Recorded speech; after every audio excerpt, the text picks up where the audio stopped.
It's Friday. I need to do a video.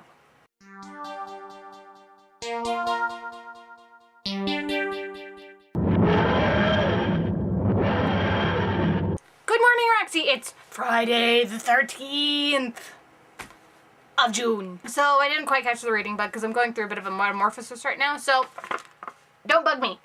I'm reading. So our summer reading club's about bugs too, which I'm not exactly happy about because now we have a whole bunch of bugs in our library. We have a tarantula and an ant farm, and now we have caterpillars. And I do not respond well to creepy crawly things invading my space.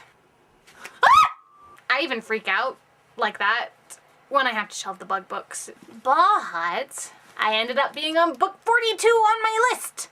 Yay! It's just been so very book related today. I went to the King's English today, and you know that copy of the Threepenny Opera that I was thinking about getting in January? Yeah, you know, in my very first Sisters Who video way back 6 months ago? Yeah, well, I got it. I have the Threepenny Opera. And then me and Mom, we decided to get a copy of The Host, so we can read it. We just got one copy so we could both read it, and so I can decide whether or not I want it. And it's autographed! So I haven't actually met Stephanie Meyer, but I have an autographed book. I also, at the King's English, found the special edition of Eclipse, which had the first chapter of Breaking Dawn. So I picked it up and sat myself down and read the first chapter, which was very exciting, even though I got very annoyed at Charlie during that whole chapter. He was just being stupid. Charlie was just being stupid. Stupid Charlie. So in the back of the special edition of Eclipse, they have all these iron-on transfers for like t-shirts. And they had one for Team Jacob and one for Team Edward.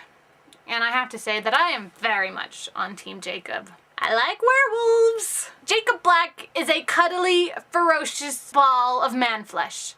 A very hunky, cuddly, ferocious ball of man-flesh. Where can you go wrong? Well, yeah, sure, he can rip you into pieces, but so can Edward. And Edward isn't half as cuddly. But see, I guess my whole werewolf versus vampire thing is like, who's the more cuddly? I like cuddling, okay? So my choices here are big cuddly puppy or pretty boy statue. I think I know which one I'm gonna pick between the pretty boy statue and the cuddly puppy. And my Jacob like has gotten to the point where I actually started trying to write a song.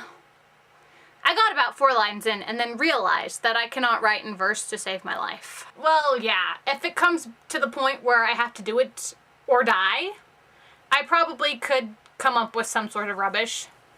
But generally, the two of us don't mix. I'm more of a prose kind of girl. So I started writing some fan fiction instead. I have a nice cute little story that I'm working on with Jacob and finding this one girl that he ends up imprinting on, which I'm sure 50 million other girls have done already. But yeah, it's something to do while I'm waiting for August 2nd. Sheesh. I can't stand suspense! Can Breaking Dawn just hurry up and come out so I can go less crazy? Maybe. That would be nice. The awesome did not stop with the reading of the first chapter of Breaking Dawn. So we also went to like 3 different Barnes & Nobles looking for specific Jane Austen books that we didn't quite have yet. And I also went on my own personal hunt for a hardcover copy of Looking for Alaska. We found the former. The latter was a little bit more elusive. They all had a copy of Looking for Alaska, but it was all in paperback. But instead, I got myself a leather-bound copy of Grimm's Fairy Tales. I like fairy tales. I like it. It's a nice old-fashioned looking book. And if I ever need a big, huge old book for a prop, here we go. It was a very exciting day, and so with all that excitement, I'm kind of tired now, so I'm probably going to end up winding down, watching a couple more Doctor Who episodes. Maybe I'll watch Silence in the Library again to keep up with the whole book-relatedness of today. Anyways, I will see you on Monday. Jaffa Cakes! Precious.